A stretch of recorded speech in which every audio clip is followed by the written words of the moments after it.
Ce qui nous a un petit peu scandalisé, c'est que M. Pépi annonce à l'ensemble de l'opinion publique les problèmes qui vont avoir lieu, c'est une chose. Nous aurions aimé être pris en considération, c'est-à-dire que être prévenus directement et non pas par voie de presse des difficultés que nous allions rencontrer. Je suis heureux que M. Pépi m'ait répondu aujourd'hui ainsi qu'aux autres directeurs de pèlerinage, mais maintenant, je serai attentif au suivi ou non des faits concrets de sa lettre et notre vigilance sera entière. Si, au-delà des mots, la SNCF nous assure et nous montre qu'elle est attachée au train, nous trouverons des solutions. Les solutions, elles existent. Nous ne sommes pas innocents, comme disait Monseigneur Potvin.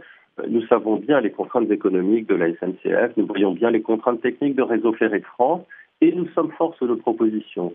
Pour un certain nombre de pèlerinages, nous regroupons des trains, nous passons au car lorsqu'il y a beaucoup de travaux.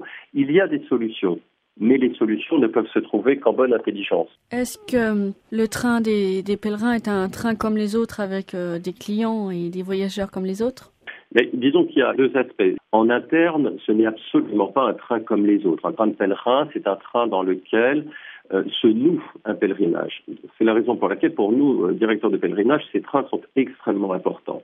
Évidemment, c'est quelque chose de difficile à entendre pour une entreprise de service public, qui est la SNCF, et qui doit respecter le sacro-saint principe de laïcité français. Cela étant dit, nous sommes des clients comme les autres vis-à-vis de la SNCF. Nous ne demandons pas de subvention, nous demandons simplement que le service pour lequel nous payons soit rendu. Et il n'y a pas de raison de supprimer un train parce que c'est un train de pèlerins. Enfin, les bénévoles, les malades qui montent dans ces trains sont des gens qui se rencontrent au cours de l'année. C'est l'expression concrète d'une solidarité pour les plus fragiles.